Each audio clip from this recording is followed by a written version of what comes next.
আমরা এবার কলকাতা ভ্রমণ করেছি গত জুলাই মাসে। আমাদের প্রথম কলকাতা ভ্রমণ ছিল 2023 সালে। সেবার আমরা বিশ্বকবি রবীন্দ্রনাথ ঠাকুর, নেতাজি সুভাষচন্দ্র বসু ও স্বামী বিবেকানন্দের বসতবাড়ি ঘুরে দেখেছিলাম। সে এক অদ্ভুত অভিজ্ঞতা। আমরা এসেছি নেতাজি সুভাষচন্দ্র বসুর বাস্তুভিটায়, যেখানে তিনি এই বাসায় থাকতেন। এবং এবারে কলকাতা ট্যুরে আমরা 10 দিন কলকাতায় ছিলাম। এর মধ্যে 8 দিন সল্টলেকে, ওই 2 দিন নিউ মার্কেট এলাকায় রাত্রি যাপন করেছি। এবারের ভ্রমণে আমরা Salt Lake, new market, Howrah bridge, Hooghly নদী, কফি হাউস, ভিক্টোরিয়া মেমোরিয়াল ঘুরে দেখেছি। সেসবের ভ্রমণ অভিজ্ঞতায় বর্ণনা করব এই ভিডিওতে। আমার কাছে কলকাতা মানে অদ্ভুত শিহরণের নাম। কলকাতা শহরে আমরা ঘুরে বেরিয়েছি ট্যাক্সি চড়ে আর মেট্রো রেলে। দুটোরই অভিজ্ঞতাই দারুণ, খরচও কম মনে হয়েছে। এক বিকেলে আমরা Salt Lake city centre metro station থেকে হাওড়া মেট্রো স্টেশন পর্যন্ত মেট্রো রেলের 2টা টিকিট কেটে ফেলি। হাওড়া মেট্রো স্টেশনে নেমে আমরা ব্রিটিশ আমলে নির্মিত হাওড়া স্টেশনের পাশ দিয়ে হাওড়া ব্রিজে যাই। এটিকে বিশ্বের দীর্ঘতম কান্টিলিভার সেতু হিসেবে বিবেচনা করা হয়। এটি তৈরিতে কোনো নাট বা বল্টু ব্যবহার করা হয়নি, যা সেকালের ইঞ্জিনিয়ারিংয়ের এক দুর্দান্ত নিদর্শন। ব্রিজটি 705 মিটার লম্বা এবং 30 মিটার চওড়া। ব্রিজটির উভয় পার্শ্বে 15 ফিট প্রশস্ত পায়ে চলার পথ আছে। যানবাহন চলাচলের পথটি 71 ফিট চওড়া। হাওড়া ব্রিজটি নির্মাণ জগতের বিস্ময়রূপে চিহ্নিত। 1965 সালের 14 জুন কবিগুরু রবীন্দ্রনাথ ঠাকুরের নামে হাওড়া ব্রিজের নতুন নামকরণ করা হয় রবীন্দ্র সেতু। এই ব্রিজটি এত বেশি কর্মচঞ্চল যে প্রতিদিন এই ব্রিজের উপর দিয়ে প্রায় 1.5 লক্ষ যানবাহন এবং সম্ভবত 2 লক্ষাধিক লোক চলাচল করে। আমরা রবীন্দ্র সেতু, যেটাকে হাওড়া ব্রিজ বলে, কলকাতার অন্যতম একটি নিদর্শন, সেই হাওড়া ব্রিজ দিয়ে যাচ্ছি। এবং এই হাওড়া ব্রিজ দিয়ে আসলে প্রতিদিন 1 লক্ষর মতো গাড়ি যাতায়াত করে এবং প্রায় অসংখ্য মানুষ যাতায়াত করে। তবে এই ব্রিজটির একটা অন্যতম বৈশিষ্ট্য হচ্ছে যে ব্রিজের পাশে ফুটপাতে চলাচলের জন্য রাস্তা করে দেওয়া আছে উভয় পাশে। ফলে মানুষজন কিন্তু 2 পাশ দিয়েই সুন্দর হেঁটে পারাপার হতে পারে। এবং একই সাথে যেটা হুগলি নদীর উপরে অবস্থিত, যেহেতু হুগলি নদীর যে প্রাকৃতিক সৌন্দর্য, সেটা কিন্তু খুব সুন্দরভাবে উপভোগ করতে পারে এখানকার মানুষজন। কলকাতার এই নদী রবীন্দ্র ব্রিজের উপরে আছে, যেটা হাওড়া ব্রিজ নামে পরিচিত। এখানকার আসলে অন্যরকম ফিলিংস। আমাদের মনে হচ্ছে যে পদ্মা নদীর কোনো ব্রিজের উপরে দাঁড়িয়ে আছি, নদী দেখতে পাচ্ছি। খুব ভালো লাগছে পরিবেশটা, ভালোই লাগছে। এখানে অনেক কোলাহল, তারপরেও হচ্ছে হাওয়াটা, মানে বাইরের যে একটা প্রাকৃতিক হাওয়া, সেটা খুব ঠান্ডা এবং পায়ে হেঁটে আমি আর মিথিলা ব্রিজ পার হই। পায়ে হাঁটা রাস্তার উপরে বিচিত্র মানুষ বিচিত্র ধরনের পণ্যের পসরা সাজিয়ে বসেছেন। তবে সেতুর উপর দিয়ে রাস্তা পারাপারের সময় সতর্ক থাকতে ভুলবেন না। অনেকে নানা ধরনের ধান্দা নিয়েও সেতুর উপর চলাচল করেন। হুগলি নদীর উপর নির্মিত এই সেতু দেখতে মনোমুগ্ধকর। সেতু থেকে হুগলি নদীর প্রাকৃতিক দৃশ্য উপভোগ করার মজাই আলাদা। কলকাতা শহরকেও হাওড়া ব্রিজ থেকে দেখতে সত্যিই অদ্ভুত সুন্দর রহস্যময় লাগে। ব্রিজ পার হয়ে সেখান থেকে হেঁটে আর্মেনিয়াম ঘাটে পৌঁছায়।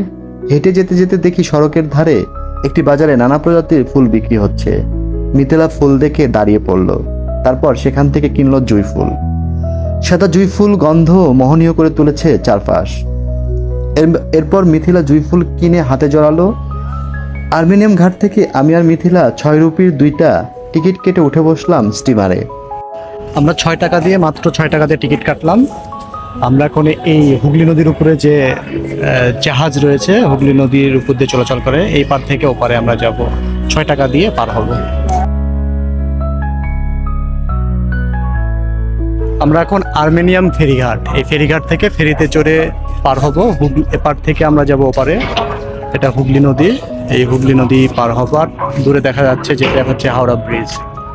আমি আর মিথিলা জাহাজে উঠছি, জাহাজে চড়ে বসেছি। এই জাহাজ আমাদেরকে স্ট্যান্ড রোড, এপারে বড়বাজার স্ট্যান্ড রোড থেকে আমরা হাওড়া যাচ্ছি, মানে হুগলি নদীর উপর দিয়ে ফেরিতে চড়ে পার হচ্ছি। জন প্রতি 6 টাকা করে নিল ভাড়া। স্টিমার থেকে হাওড়া ব্রিজ আর নদীর সৌন্দর্য মুগ্ধ নয়নে দেখতে থাকি। তখন গোধূলি বেলা, আর কিছুক্ষণ পর সূর্য অস্তমিত যাবে। চারপাশটা মোহনীয় হচ্ছিল। স্টিমার থেকে হাওড়া ব্রিজ দেখার দৃশ্য দারুণ উপভোগ্য। আর্মেনিয়াম ঘাট থেকে আমরা স্টিমারে হুগলি নদী পার হয়ে হাওড়া ঘাটে নামি, সেখানে আরও কিছুক্ষণ নেমে ছবি তুলতে থাকি। আমরা এই যে এই লঞ্চে করে ওই পার থেকে এই পারে আসলাম, আর ওই যে আমার পিছনে হাওড়া ব্রিজ দেখলাম। তো হাওড়া ব্রিজ দেখার উদ্দেশ্যে আসলাম, খুব ভালো লাগলো। আর কি বলবো, মানে এটা নিয়ে অনেক দিনের স্বপ্ন ছিল যে হাওড়া ব্রিজ দেখবো। হাওড়া ব্রিজের নাম অনেক শুনেছি, সুন্দর, ভালো। এটাকে পদ্মা নদী, গঙ্গাও বলে, আবার হচ্ছে এরা হুগলি নদীও বলে। নদীতে করে আসার অভিজ্ঞতা হলো। আবার আমরা পদ্মায় তো সবসময় যাতায়াত করি, তো কলকাতা এসেও আমরা পদ্মা নদী দিয়েই যাতায়াত করলাম। এটা খুব ভালো। আর এই যে আমার হাতে জুঁই ফুলের মালা, আমি ওই পাশ থেকে জুঁই ফুলের মালা কিনেছি। এটা খুব খুব ঘ্রাণ এই ফুলের, এটা খুবই ভালো লাগে। এরপর আবার মেট্রো রেল ধরে সোজা সল্টলেক সিটি সেন্টার। এখানে একটু জানিয়ে রাখি, হাওড়া মেট্রো স্টেশন থেকে মেট্রো রেল গঙ্গা নদীর তলদেশ দিয়ে গিয়ে নদীর ওপারে মহাকরণ স্টেশনকে সংযুক্ত করেছে। আর হাওড়া মেট্রো স্টেশন নির্মাণ করা হয়েছে হাওড়া রেল স্টেশনের 100 ফুট নিচে। এরপর আমরা একদিন ছুটির দিনে ট্যাক্সি নিয়ে সল্টলেক সিটি থেকে ঘুরতে বের হই। উদ্দেশ্য কলকাতার ঐতিহাসিক ভিক্টোরিয়া মেমোরিয়াল ঘুরে দেখার। ট্যাক্সি নিয়ে যেতে যেতে মুগ্ধনয়নী দুপাশের দৃশ্যাবলী দেখতে লাগলাম। পূর্ব তপসিয়া এলাকার পাশ দিয়ে যেতে চোখে পড়ল 39 তলা বিশিষ্ট বিশালাকার অট্টালিকা, নাম তার অ্যাটমসফিয়ার। দেয়া দিয়ে অ্যাটমসফিয়ার দুটি লম্বা টাওয়ার সংযুক্ত, যাকে বিশ্বের প্রথম আবাসিক ভাসমান আকাশ ভাস্কর্য বলা হয়। দুই পাশের দৃশ্য দেখতে দেখতে আমরা ভিক্টোরিয়া মেমোরিয়ালে পৌঁছে যাই। ছুটির দিনে ভিক্টোরিয়া মেমোরিয়ালে প্রচণ্ড ভিড়। 100 রুপির 2টা টিকিট কেটে লাইনে দাঁড়িয়ে যায়। মূল ভবনে ঢুকতে আরেকটা লাইনে দাঁড়াতে হয়। রানী ভিক্টোরিয়ার স্মরণে এই ভিক্টোরিয়া মেমোরিয়াল তৈরি করা হয়েছিল 1905 সাল থেকে 1921, এই সময়ের মধ্যে এই ভিক্টোরিয়া মেমোরিয়াল তৈরি করা হয়। ব্রিটিশরা চলে গেছে 1947 সালে, কিন্তু তাদের যে স্মৃতি, সেই স্মৃতিটি এখনও রয়ে গেছে এবং সেই স্মৃতিসৌধ বা সেটা দেখতে প্রচুর মানুষ প্রতিদিন ভিড় জমায়। ভিক্টোরিয়া মেমোরিয়ালে ঢোকার জন্য লাইনে দাঁড়িয়েছে। বিশাল লাইন। আজকে রবিবার, তাই এত লাইন বেশি। রবিবার যে ছুটির দিনে ভিড় বেশি থাকে, ছুটির দিনে লাইন বেশি থাকে। প্রচুর গরম, কলকাতাতে গরম অনেক। তো একটা পাখা কিনছি এই যে 20 টাকা দিয়ে, হাতে বানানো পাখা। ভিক্টোরিয়া মেমোরিয়াল সাদা মার্বেল পাথরে নির্মিত। রানী ভিক্টোরিয়ার স্মরণে এই মেমোরিয়াল তৈরি করা হয়। 1906 থেকে 1921 সালের মধ্যে এটি নির্মিত হয়। এর চূড়ায় একটি ব্রোঞ্জের বিজয়দূত বা এঞ্জেল ঘুরে বেড়ায়। ভিতরে রানী ভিক্টোরিয়ার মনুমেন্ট রয়েছে। ভিতরে মোট 25টি গ্যালারি রয়েছে। রানীর রাজকীয় প্রতিকৃতি, তৈলচিত্র ও ব্যক্তিগত ব্যবহার্য জিনিসপত্র রক্ষিত আছে। ঐতিহাসিক অস্ত্রশস্ত্র, দুর্লভ পাণ্ডুলিপি এবং ব্রিটিশ আমলের বিভিন্ন চিত্রকর্ম ও নিদর্শন এখানে সংরক্ষিত। এছাড়া ভিক্টোরিয়া মেমোরিয়াল তৈরির ফটোচিত্র রয়েছে ইতিহাস ঐতিহ্যের নিদর্শন, বাংলার নবজাগরণে অগ্রদূতদের ছবি। দেশি বিদেশি প্রচুর মানুষের ভিড়। ভিতরে সে সময়কার ভাইসরয় লর্ড ক্লাইভের মনুমেন্টও রয়েছে।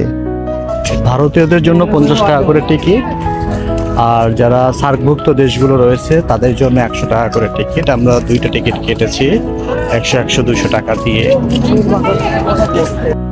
ভিক্টোরিয়া মেমোরিয়াল 64 একর বা 26 হেক্টর বিশাল বাগান দ্বারা পরিবেষ্টিত। বাইরে বাগানে পরিবার পরিজন, আত্মীয় স্বজন, বন্ধু বান্ধব নিয়ে মানুষজন আড্ডা দিচ্ছেন, গল্প করছেন। এটা কি ভাবা যেত যদি ব্রিটিশরা থাকতো সে সময়? ব্রিটিশটা থাকলে একটা কাক বসতে দিত মাথার উপরে, আর এখন হলো না হলে 10-12টা কাক মাথার উপরে বসে আছে। যে জমিতে আজ ভিক্টোরিয়া মেমোরিয়াল অবস্থান করছে, অতীতে সেটি ছিল প্রেসিডেন্সি জেলের জমি। আর একবার সম্পূর্ণ কালো রং করে দেওয়া হয়েছিল ভিক্টোরিয়া মেমোরিয়ালকে। সালটা ছিল 1943 সাল। কলকাতায় গিয়ে আরেকদিন আমরা কলকাতার কলেজ স্ট্রিট ও ইন্ডিয়ান কফি হাউসে গিয়েছি। কফি হাউসে পান করেছি কফি। ইন্ডিয়ান কফি হাউসে কফি পানের মজাই আলাদা। তবে তখন কফি হাউস বন্ধের সময়, তাই বেশিক্ষণ কফি হাউসে থাকা সম্ভব হয়নি। কফি হাউসের সিঁড়ি বেয়ে উঠতেই চোখে পড়ল মান্নাদের ছবি। মহানায়ক উত্তম কুমারকেও দেখলাম বিশাল ছবিতে। কফি হাউসে এখনো প্রচুর মানুষ প্রতিদিন আড্ডা দেন, কিন্তু আড্ডায় সে প্রাণ কি এখনো আছে?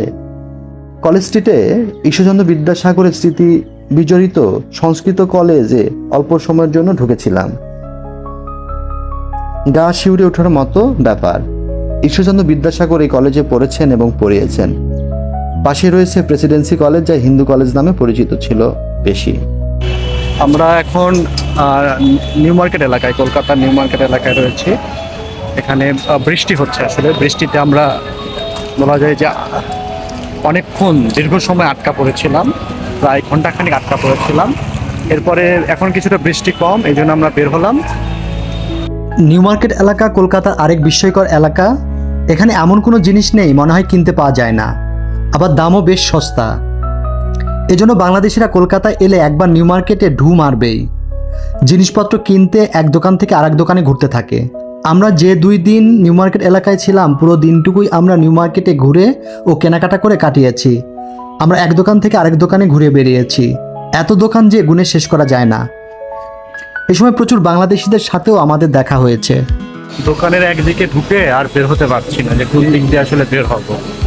এত দোকান, শত শত দোকান, শত শত। কলকাতার ব্যবসায়ীদের আচার আচরণ আমাদের মুগ্ধ করেছে। তারা আন্তরিকতা ও ধৈর্যের সাথে আমাদের জিনিসপত্র বের করে দেখিয়েছেন।